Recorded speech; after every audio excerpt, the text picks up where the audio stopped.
There will not be a third straight appearance in the Mountain West Conference Championship game for the San Diego State Aztecs. Fresno State, who led the Aztecs by 2 games in the west portion of the conference, clinching a spot in the title game on Saturday with a 13-7 win over Wyoming. The Aztecs are just hoping to win out and go to a halfway decent bowl game.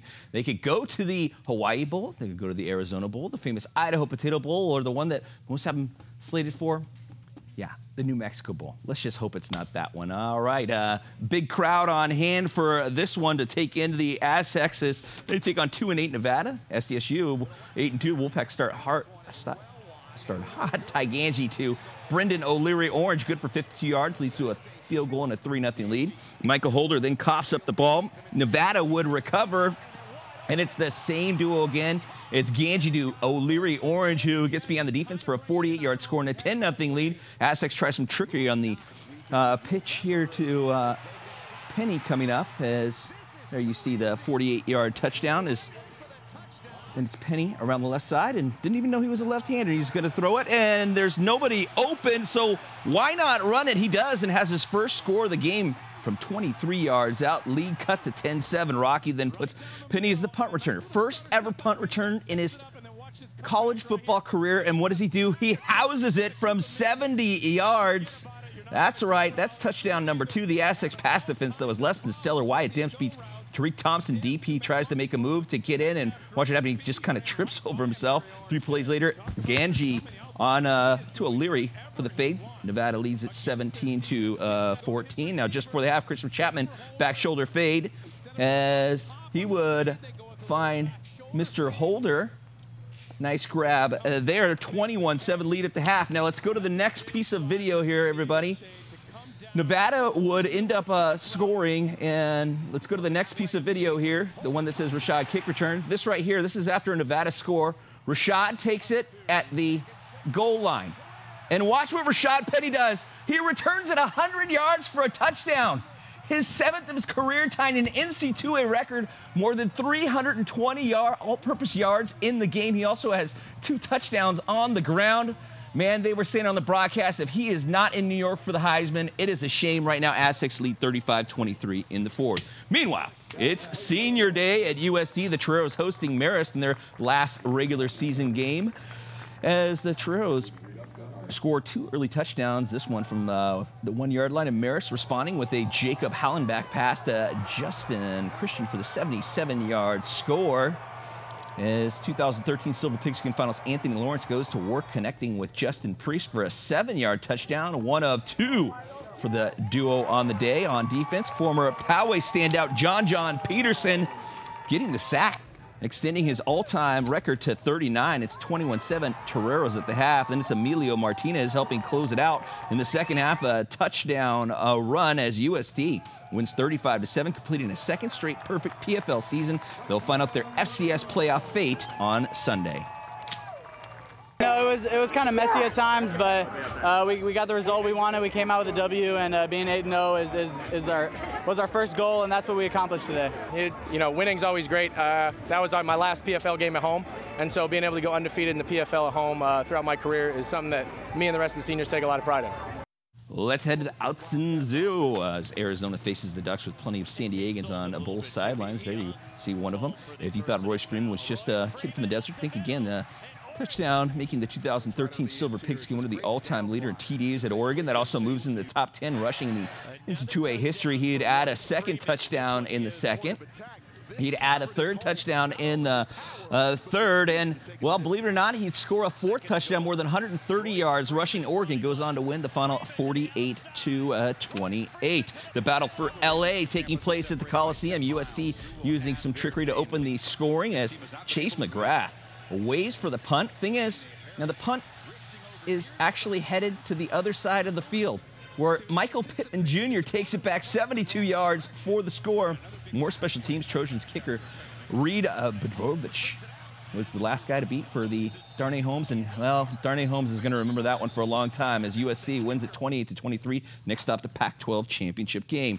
Navy taking on Notre Dame on senior night, and it's a preview of the game that we'll see here next year at the SDCCU Stadium. The midshipmen go toe-to-toe with the Domers for was a full 4 quarters, and then Brandon Wimbush finds Kevin Stevenson to break a 17-all tie, while linebacker Julian Love, look at this, knocks out 2 Navy midshipmen with just 1 hit right there. The Domers now 10-2, the final 24-17. Third-ranked Miami getting a scare from Virginia on Saturday. Cavs quarterback Kurt Benkert throws for 4 touchdowns as Virginia takes a 28-14 lead in the third. After that, it's all Canes. This is Jaquan Johnson with the 30-yard interception return for the score, and you know what that means. That means he gets the turnover chain. Miami scoring the final 30 points of the game. They are now 10-0 thanks to a 44-28 win. On the junior college front, Mesa College hosting Santa Ana in the Southern California Bowl. The Olympians get the scoring started in the first. That's Josh Land to the promised land. 7-0 Mesa. Second quarter, Mesa quarterback Jeremiah Henderson avoiding trouble, and he throws the strike to Antoine Ware, who makes a leap and grab in the end zone. 27-6 Olympians. The MVP of the game is Mesa's Logan Avalo, who goes 61 yards for the score, 1 of 3 on the night for him. 249 on the ground as well. As we watch him go into the end zone, know this, the Olympians, well, they hold on to win 37-34. We had a spectacular effort. On offense, we played great the first half. Our defense kept us in the game the second half. That was great, especially after losing that Southwestern game. Our team needed it. We needed to bounce back, and we did.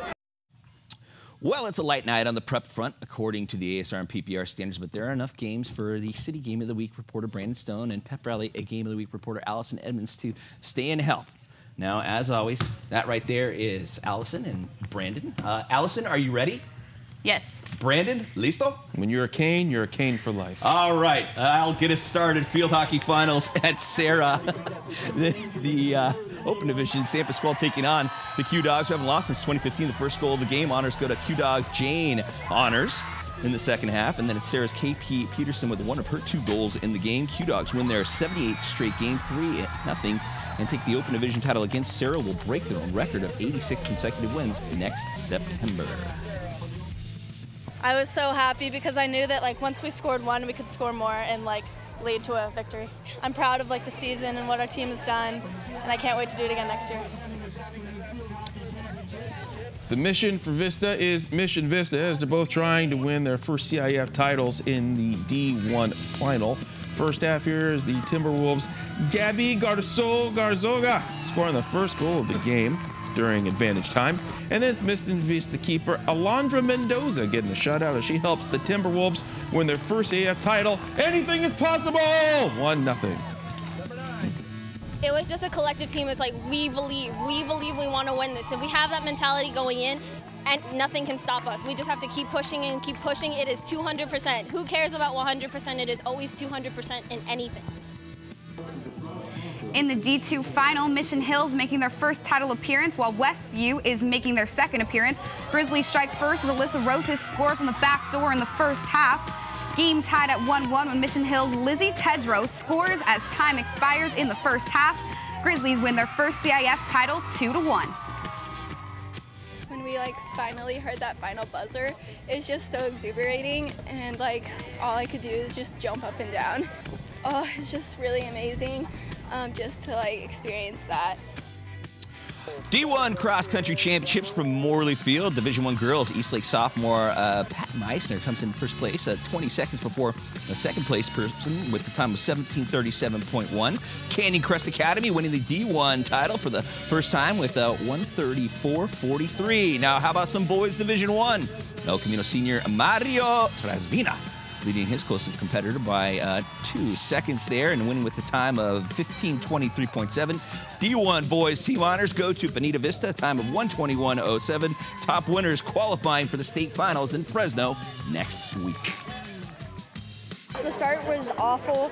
I got stuck behind Olympian and Torrey Pines, but after I got out about the first mile, I really started to push. It feels amazing. I can't believe that I actually did it in sophomore year. I closed my eyes halfway, and I was just running my heart out, to be honest. And I heard Stefan a little bit behind me, so I tried to do my best kick I had. In all honesty, 15:23 at CIF was probably a miracle to me.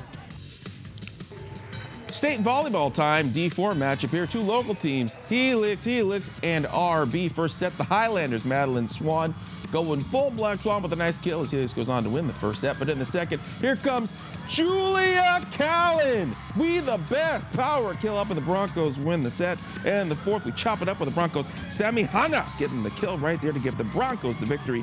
3-1 RB. They play Tuesday in the regional semis. Division III top seed Point Loma hosting Quartz Hill in round 2 action. We say this Pointer's name every night Point Loma plays. Charlie Ekstrom finding space.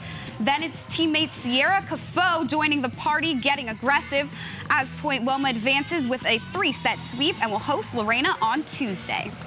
All right, final thoughts for you two. A message to those of you with social media accounts. Go to KUSI PPR and vote for who you want to hold the silver pigskin. And make sure you make it a count if you don't have it. And hey, a message to the coaches, media members, and all those hangers-on that have ballots. Hurry up and vote. That means you, Rick. Go vote. I forgot my password to my email. Oh, thank you very much. All right, how about we talk about La Costa Canyon Pop Warner, the host for championship football, but the best action happening without pads, the Challenger game for children with special needs, and the Maverick Pop Warner kids serving as both friends and foes on the football field. The Challenger team was put together about 8 years ago. The La Costa Canyon freshman high school coach told us that he would love to come play us. So much comes out of this program for special needs children, giving them the opportunity to be a part of a team, learn a sport, and get out every weekend to either cheerleading or football. By intermingling them with the high school team, we are able to break down the walls that there is between special needs children and everyone else. All right, USC Hoops looking for a 3-0 start as they host Norfolk State out of Virginia. Olin Carter III on fire in the first half, scoring 13 on 5 of 10 shooting, including 3 threes for him. Torrero's up 22 at the break, while Carter ends up with 21. Cameron Neubauer would add 16. They go on to win 71-62. It's the best start of the Lamont Smith era. Now, there's only one college soccer team in town still alive in the NCAA tournament. That's UCSD, as they won on Friday night. It's their 16th win without a loss and makes it perfect 13-0 at home this season. Next up, the national quarters on Sunday. I cried on the sideline. I was so proud of her because I had an opportunity in the first half too where it hit off the post. I was just glad hers actually crossed the line. And Western just has so many great individual players and their defense is so strong.